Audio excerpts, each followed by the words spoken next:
पंजाब में इस टाइम पे बेहतरीन जॉब्स आई हुई हैं फ्रेश ग्रेजुएट्स के लिए। इससे अच्छी जॉब और कोई हो ही नहीं सकती। प्रोविंशियल मैनेजमेंट सिस्टम पीएमएस में कोई 80 के करीब पोस्टें हैं जिसमें आप असिस्टेंट कमिश्नर बन सकते हैं। और ये बहुत बेहतरीन जॉब्स होती हैं। एक्साइज़ की जॉब्स हैं, एक्साइज़ ऑफिसर की, ये ग्रेड 17 की हैं। पीएमएस की भी ग्रेड 17 की जॉब्स हैं। तो एक्साइज़ की भी 20 एक जॉब्स हैं। तो इसका जो लिंक है वो मैं आपके साथ शेयर कर रहा हूँ। जो हमारे फ्रेश ग्रेजुएट्स हैं उनके लिए इससे अच्छी जॉब और हो ही नहीं सकती।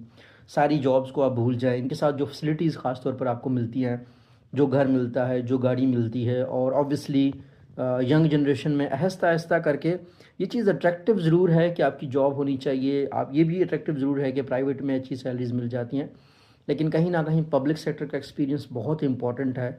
आप सीखेंगे, आप डिस्ट्रिक्ट्स को मैनेज करना या तहसीलों को मैनेज करना, पब्लिक को हैंडल करना, बिज़नेस साइड को देखना। सो ये जॉब्स भी बहुत इंपॉर्टेंट होती हैं।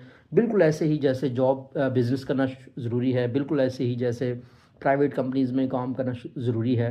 ख़ास तौर पर हमारे जो स्टूडेंट पब्लिक एडमिनिस्ट्रेशन में हैं, या इस टाइम पे बीबीए का जो हमारा 21 से 25 का बैच ग्रेजुएट हो गया है, तो वो लाजमी अप्लाई करें इन जॉब्स के लिए। और एज की भी ये लिमिट है, 21 से आप 30 साल की एज तक का आप अप्लाई कर सकते हैं। One of the best jobs, लाजमी अप्लाई करें। Thank you. और लिंक पोस्ट में दिया हुआ है।